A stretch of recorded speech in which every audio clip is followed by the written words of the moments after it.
말씀에서 답을 듣다.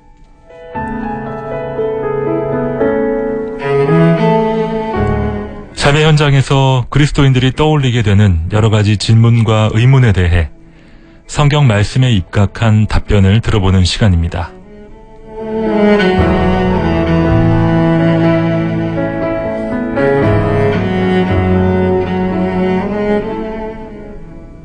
방송가족 여러분 안녕하십니까? 말씀에서 답을 듣다. 진행을 맡고 있는 김영보입니다. 도움 말씀 주시기 위해서 새누리교회 장성 목사님 나와주셨습니다. 안녕하세요, 목사님. 안녕하세요. 새누리교회의 장성 목사입니다. 목사님, 오늘은 크리스천과 취미라는 주제로 함께 이야기를 나눠볼까 합니다. 날이 갈수록 여가 생활의 중요성이 커지고 있습니다. 목사님도 목회하시면서 이전과 비교할 수 없이 우리 성도들의 여가 활동이 중요해진다라고 느끼시죠? 그렇습니다. 확장되는 추세를 보고 있습니다. 네. 특별히 목사님께서는 취미, 레저를 무엇이라고 정의하십니까? 저는 취미를 일상생활에서 받는 그 스트레스를 완화시켜주는 쿠션이라고 그렇게 말씀드리겠습니다. 네. 일상생활의 긴장과 스트레스를 완화시켜주는 쿠션이다. 목사님도 취미를 갖고 계시죠? 예. 제가 그냥 습관적으로 갖고 있는 취미는요, 그 독서하고 글쓰기이지만 제 진짜 취미는 인생 관찰입니다. 저는 우리 교우들과 또 주변 또 세상 뉴스에서 만나는 모든 사람들을 보면서 늘 이런 생각을 가지고 바라봅니다. 저 사람은 왜 저렇게 살까? 이 생각을 늘 합니다. 네. 독서 또한 관찰의 일종이 아닌가 하는데요. 맞습니다. 외부 세계 또 타인의 삶을 관찰하는 것이 취미다. 흥미로운 취미를 갖고 계시네요, 목사님. 성경에 구체적으로 기록되지 않았지만 예수님도 틈을 내서 사람들과 취미 생활을 즐기시지 않았을까라는 상상을 해봅니다. 취미나 여가 생활이 우리에게 주는 유익이 참 큰데요. 구체적으로 목사님은 어떻게 보고 계신가요? 먼저 예수님의 취미 생활에 대해서 제가 한번 상상해 본 일이 있습니다. 예수님이 취미가 있으셨을까 생각해 봤더니 떠오르는 게 하나 있었어요. 어떤 거죠? 예수님의 취미는 신방이었다. 그러니까 예수님이 죄인들과 밥 먹고 놀기를 좋아했다 그러는 비판을 받으셨는데, 먹기를 탐하는 자라고. 네, 예. 그래서 예수님이 그런 분들과 만나면서 복음을 전하고 그들의 인생에 대해서 소중한 말씀을 주므로 그들이 변화되도록 주님이 인도해 주신 것을 보면서 예수님의 취미생활은 사람을 만나면서 말씀을 가리키는 신방이 아니었을까 그렇게 생각을 해봅니다. 네. 취미나 여가생활, 현대를 살아가는 다종다양한 스트레스가 난무하는 이 현대 성도들에게 참 큰 도움이 된다라고 보고 있습니다. 취미가 주는 유익은 뭐라고 보시나요? 취미나 여가가 사람들로 하여금 잃어버렸던 리듬을 되찾게 하는 것이다. 그런 측면이 있다. 그것을 먼저 생각에 들고요. 잃어버린 리듬을 되찾는 것. 예. 그러니까 사람이 인생을 살아갈 때에 어떤 일에 이렇게 지침이 오든지 또 어떤 일을 통해서 마음이 상하든지 하는 일이 생기게 될 때에 인생의 정상적인 리듬을 빼앗길 수 있거든요. 근데 그럴 때 취미나 여가가 그 사람에게 탈출구가 되기도 하고 대피소가 되기도 하고 충전소가 되기도 하는 작용을 소중하게 할 수 있다는 측면에서 이렇게 유익이 많다. 그리고 모든 사람이 취미나 여가 생활이 한두 가지씩은 필요하지 않나 이런 생각을 해봅니다. 네. 잃어버린 리듬을 되찾는다. 눈에 보이지 않지만 참으로 중요한 것이 바로 삶의 리듬이 아닐까 싶고요. 마치 공이 생명력 있게 튀어나가는 그런 탄력을 되찾는 작용도 될 수 있겠다라는 생각을 해보게 됩니다. 맞습니다. 우리가 우리의 원래 사명을 잃어버리고 나의 취미에 중독되는 것이 문제라고 할 수 있겠죠, 목사님? 예, 제가 챗 GPT와 관련해서 한마디 했을 때 했던 문구를 한 번 더 외쳐보겠습니다. 활용하라, 그러나 통제하라. 우리들의 인생 속에서 이렇게 좋은 것들이 많이 있습니다. 근데 거기에 너무 빠져서 중독된다고 한다면 활용하는 것이 아니라 오히려 나 자신이 상실될 수 있기 때문에 우리들이 요 문구를 조금 생각했으면 좋겠다 하고 권면드려 봅니다. 활용하라. 그러나 통제하라. 이건 취미와 여가 생활에도 적용된다고 감히 말씀드려 봅니다. 그런 차원에서 사단은 우리의 취미를, 우리를 무너뜨리는 아주 좋은 도구로 활용할 수 있지 않을까 싶은데요. 네. 목사님도 주변에 건전한 취미로 출발해서 그것으로 인해 삶이 무너진 분들도 많이 보셨죠. 예를 들자면 처음에는 게임으로 시작해서 그것이 주는 자극이 충분하지 않으니까 이제 도박으로 빠져서 무너진 사람들의 경우도 이렇게 본 일이 있습니다. 또 어떤 분이 어떤 특정한 것을 모으는 취미를 갖고 계셨는데 그분이 그 모으는 것 때문에 아파트 전체가 본인이 혼자 독점하는 공간이 되어버려서 식구들로부터 이렇게 배척을 받게 되는 결과로 이어지는 분도 본 일이 있습니다. 그래서 저는 사람들에게 이렇게 얘기합니다. 취미나 여가를 즐기세요. 그렇지만 덕후는 되지 마세요. 이렇게 얘기합니다. 네. 말씀하신 것처럼 활용하라. 그러나 통제하라.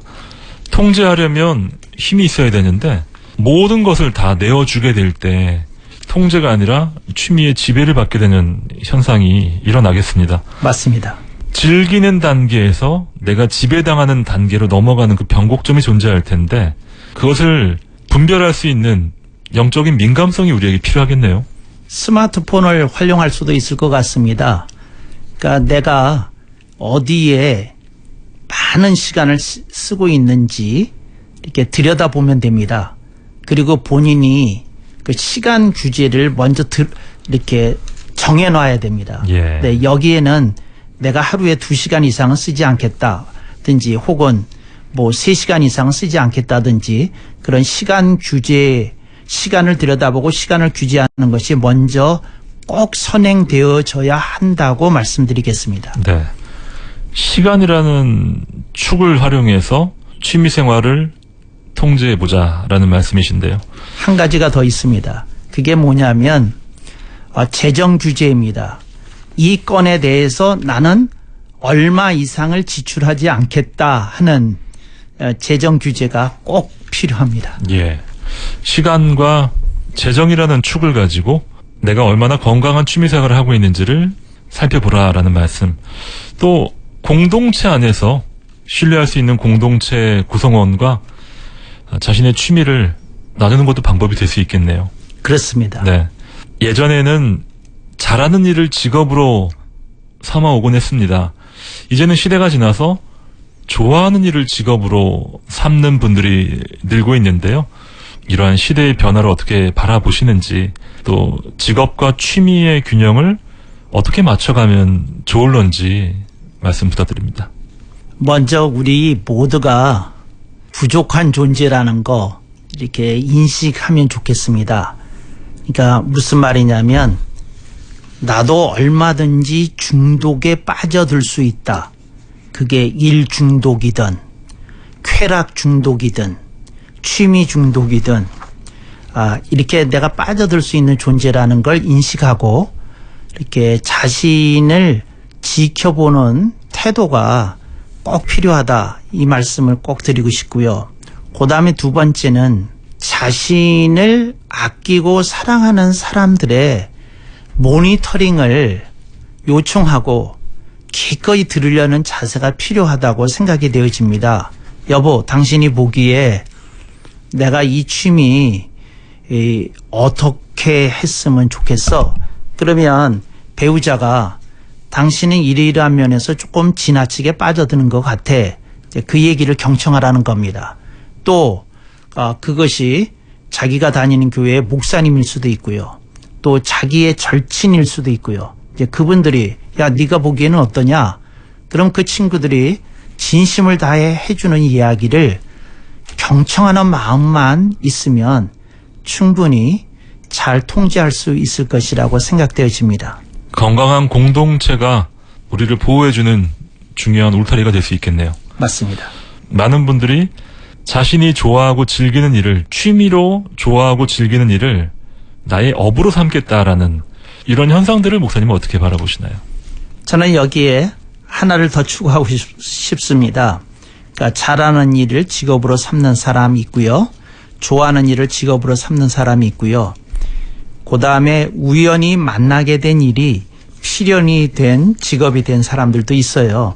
우연히 그 길로 들어섰다가 그것이 자신의 직업이나 사업이 된 사람들도 있거든요. 그래서 이제 세 가지로 이렇게 자연스럽게 인생의 흐름을 지켜보면 자신에게 가장 맞는 일이 찾아오지 않을까 이렇게 생각이 되어지고요. 다만 저는 사람들에게 이 말씀을 드립니다. 그 한 살이라도 그 더 젊었을 때에 그 도전을 하라고, 그 소양을 쌓으라고 이렇게 말씀을 드리고 싶습니다. 그러니까 나이가 들어서 어떤 전환을 하려고 하면 그것이 상당한 부담으로 작용하는 것을 여러 사람에게서 볼 수 있었거든요. 근데 그분들이 공통적으로 하는 말이 아이고 내가 5년 전에 시작할 걸, 3년 전에 시작할 걸 하는 얘기를 제가 자주 들은 바가 있어서 이 말씀으로 조언합니다. 목사님께서 앞서 취미를 현대인들이 받는 스트레스를 완화시켜주는 쿠션이다라고 재미있게 정의해 주셨는데 실제로 그런 완충장치를 갖추지 못해서 심각한 상황에 처하는 크고 작은 상처를 일상 가운데 경험하는 분들이 참 많이 있지 않습니까? 맞습니다. 우리가 지혜로운 취미생활을 통해서 이런 것들을 충분히 예방하고 또 공동체 안에서도 부드러운 삶을 우리가 구현해 나갈 수 있지 않을까 생각하는데요. 목사님께서 주변에서 경험하신 현명한 취미를 갖고 있는 사람들에 대해서 좀 소개해 주시면 어떨까요? 제가 그 인생을 살면서 만나왔던 사람들 가운데 예. 제가 그냥 인상적이었던 분들 몇 분만 소개해 드리려고 합니다. 한 분은 그 외과의이신데 저명한 분인데 취미가 뭐냐면 바둑을 두는 거예요. 바둑이요? 예. 그래서 이분이 쉬는 날 어느 거처에서 친한 친구들을 불러서 그 한 명이나 두 명 불러서 그 바둑을 두고 또 그냥 바둑을 두는 게 아니라 수담이라고 이제 대화를 나누는 거죠. 야, 내가 요즘 이런 고민이 있다. 내가 이런 복잡한 생각도 있다.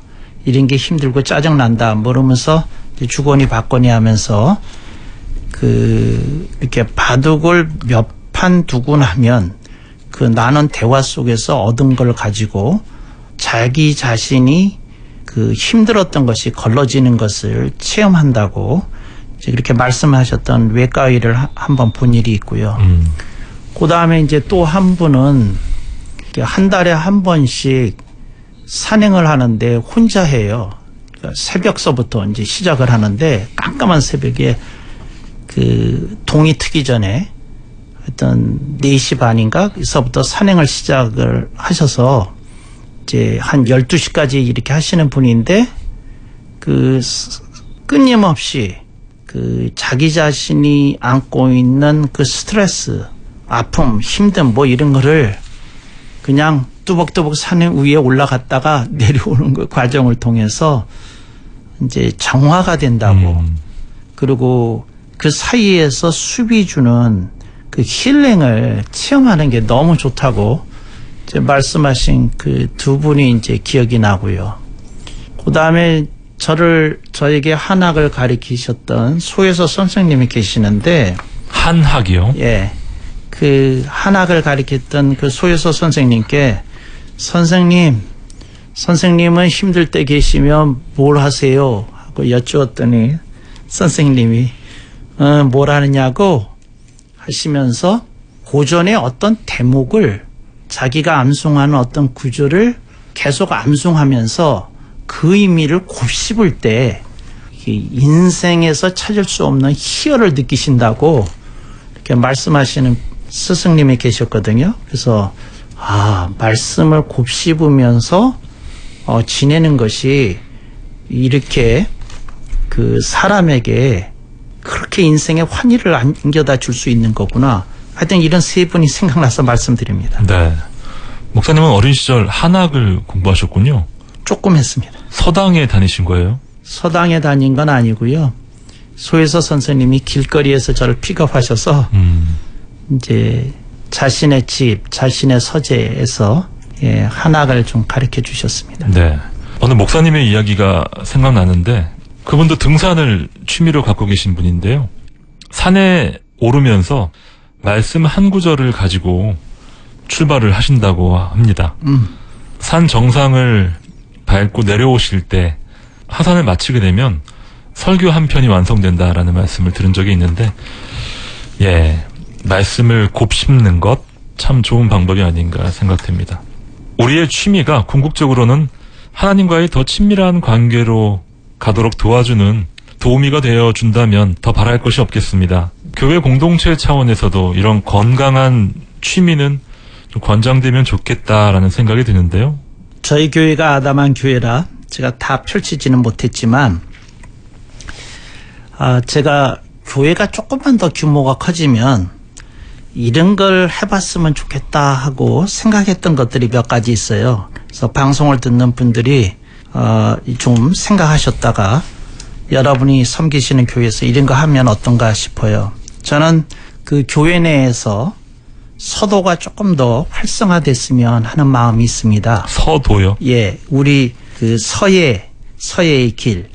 그래서 저는 서도 무슨 생각을 하느냐면 성경을 본인의 특유한 글씨체로 이렇게 다양하게 자신에게 은혜가 되었던 구절들을 써보는 노트를 가지면서 어떤 새로운 영성 세계를 구현해보는 그런 운동이 일어나면 어떨까. 그리고 이제 그것이 어떤 경지에 이르신 분들은 좀 교회 내에서 그 전시회도 갖고, 그래서 저는 서도가 교회 내에서 그 성구 서도가 이제 바람직하게 일어날 수 있었으면 좋겠다 이런 생각을 하고요.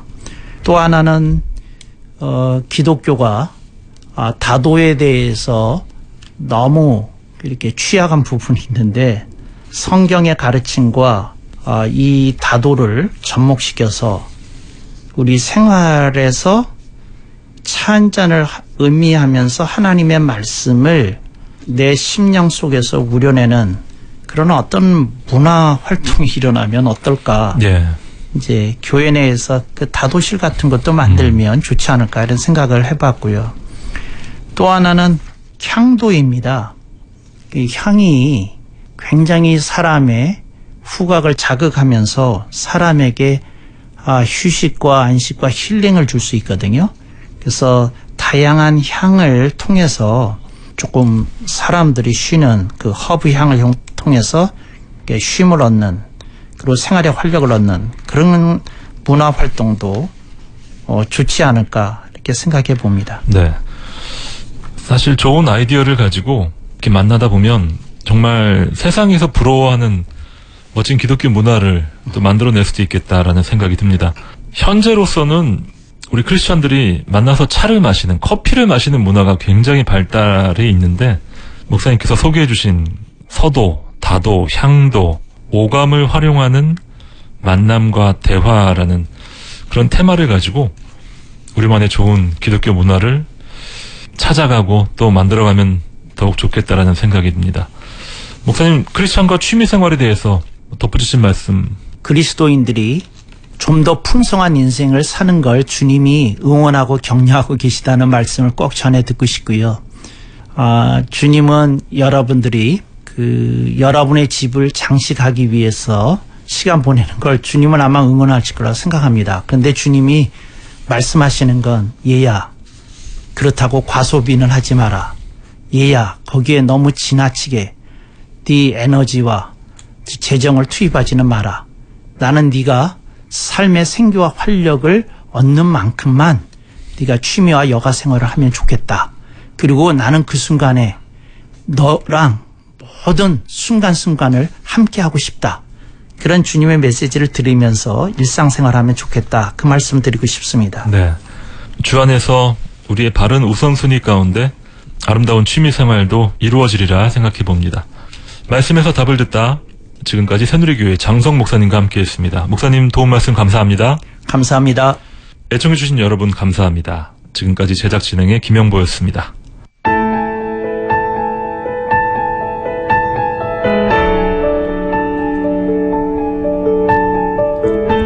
말씀에서 답을 듣다. 오늘 순서를 마칩니다.